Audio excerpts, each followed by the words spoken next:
Hello everyone. ಅರಳು ಮಾಡೋಕ್ಕೆ ತುಂಬ ಕಷ್ಟ ಆಗ್ತಿದೆಯಾ? ಈ ನಾಗರ ಪಂಚಮಿಗೆ ನೀವು ಅರಳು ಮಾಡಬೇಕಾ? ಹಾಗಾದರೆ ಈ ವಿಡಿಯೋ ನಿಮಗೋಸ್ಕರ. ಬಿಸಿ ನೀರಲ್ಲಿ ಹಾಕಿಬಿಟ್ಟು ಈ ಅರಳನ್ನು ಪಟ ಪಟ ಪಟ ಅರಳು ಥರ ಯಾವ ಥರ ಮಾಡಬೇಕಂತ ತೋರಿಸ್ತೀನಿ ಬನ್ನಿ ಫ್ರೆಂಡ್ಸ್. ವಿಡಿಯೋನ ಫುಲ್ ವಾಚ್ ಮಾಡಿ. ಎಷ್ಟು ಒಂದೇ ಒಂದು ಬಕ್ಸೆ ಜೋಳದಿಂದ ನಾನು ಇಷ್ಟೊಂದು ಅರಳು ಮಾಡಿದ್ದೀನಿ ನೋಡಿ. ಎಷ್ಟು ಒಂಚೂರು ಸುಟ್ಟಿಲ್ಲ, ಏನೂ ಇಲ್ಲ, ವೈಟಾಗಿ ಎಷ್ಟು ಚೆನ್ನಾಗಿ ಬಂದಿದ್ದಾವೆ. ಬನ್ನಿ ಮಾಡೋದನ್ನ ತೋರಿಸ್ತೀನಿ. ಇಲ್ಲಿ ನೋಡಿ, ಬಿಸಿ ನೀರು ಇಟ್ಟಿದ್ದೀನಿ. ಒಂದು 2 ಗ್ಲಾಸ್ ಅಷ್ಟು ಬಿಸಿ ನೀರು ಇಟ್ಟಿದ್ದೀನಿ.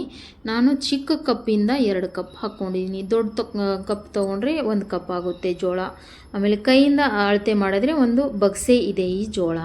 ಇಲ್ಲಿ ನೋಡ, ಕುದಿ ಬಂದ ಮೇಲೆ ಒಂದು 4-5 ಕುದಿ ಬರೋ ತನಕ ನಾವು ಇದನ್ನು ಈ ಥರ ಕುದಿಸ್ಕೋಬೇಕು. ಕುದಿಸ್ಕೊಂಡು ಎಲ್ಲ ನೀರು ಬಸಿಬೇಕು. ಈ ಥರ ಸಾಣಿಗೆ ಎಲ್ಲ ಹಾಕಿಬಿಟ್ಟು ಸೋಸ್ಕೋಬೇಕು. ಸೋಸ್ಕೊಂಡು ಒಂದು ಕಾಟನ್ ಬಟ್ಟೆಯಲ್ಲಿ ಕೆಳಗಡೆ ಹಾಕಿಬಿಟ್ಟು ಇದನ್ನು ಒಣಗಿಸ್ಬೇಕು. ಎಷ್ಟು ಗಂಟೆ? ಒಂದು 5-6 ಗಂಟೆ ಒಣಗಿಸ್ಕೋಬೇಕು.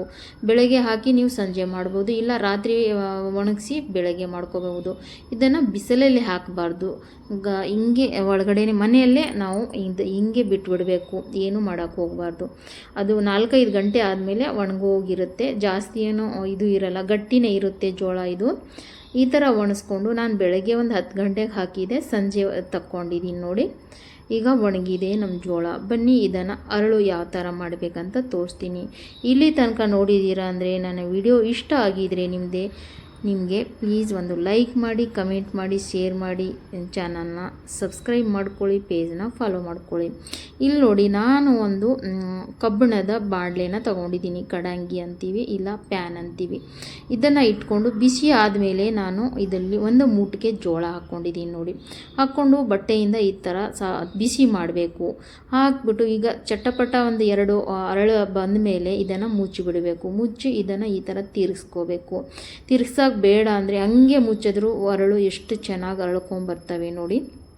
ತುಂಬ ಈಸಿಯಾಗಿ ಮಾಡ್ಕೋಬೋದು.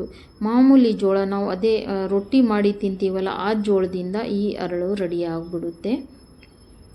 ಇನ್ನೊಂದು ಸರಿ ಹಾಕಿ ತೋರಿಸ್ತಾ ಇದ್ದೀನಿ ನೋಡಿ. ಇದು ಸ್ವಲ್ಪ ಜಾಸ್ತಿ ಹಾಕ್ಕೊಂಡಿದ್ದೀನಿ. ಈ ಥರ ನಾವು ತಿರುಗಿಸಿ ಬಿಸಿ ಆದಮೇಲೆ ಅದು ತಾನೇ ಅರಳ್ಕೊಳ್ಳುತ್ತೆ ಜೋಳ ನೋಡಿ. ಮೊದಲು ಆವಾಗ ಅರಳು ಮಾಡೋದೇ ಜೋಳ ಸಿಗ್ತಿತ್ತು, ಆದರೆ ಅದು ಈಗಂತೂ ಸಿಗೋದೇ ಇಲ್ಲ. ನಮ್ಮ ಮನೆಯಲ್ಲಿ ನಮ್ಮಮ್ಮ ಮಾಡೋರು ತುಂಬ ಜಾಸ್ತಿ ಮಾಡ್ತಿದ್ರು. 2 ಪುಟ್ಟಿ 3 ಪುಟ್ಟಿ ತುಂಬ ಎಲ್ಲರೂ ರಿಲೇಟಿವ್ ಮನೆಗೆ ಕೊಡಬೇಕಂತ ಮಾಡ್ತಿದ್ರು. ಆದರೆ ಈಗ ಆ ಥರ ಯಾರೂ ಮಾಡಲ್ಲ. ಮತ್ತು ನಾನು ಹಾಲು ಹಾಕಿದಾಗ ಮಾತ್ರ ಇದನ್ನು ಮಾಡ್ತೀನಿ. ಪ್ರತಿ ವರ್ಷ ನಾನು ಇಲ್ಲಿ ಬೆಂಗಳೂರಲ್ಲಿ ಹಾಲು ಹಾಕುವಾಗ ಈ ಥರ ಮಾಡಿಕೊಂಡು ಹಾಕ್ತೀನಿ. ನಮ್ಮ ನಾಗರ ಪಂಚಮಿಗಂದರೆ ಇದು ಸ್ಪೆಷಲ್ ಅಲ್ವಾ, ನಮ್ಮ ಉತ್ತರ ಕರ್ನಾಟಕ ಕಡೆ ಸ್ಪೆಷಲ್ ಇದು ಜೋಳದ ಅರಳು. ಇಲ್ಲಿ ನೋಡಿ ಎಷ್ಟೊಂದು ಆಗಿದೆ ನೋಡಿ. ಒಂದು ಬಕ್ಸೆ ಜೋಳದಿಂದ ಇಷ್ಟೊಂದು ಅರಳು ರೆಡಿ ಆಗ್ತವೆ.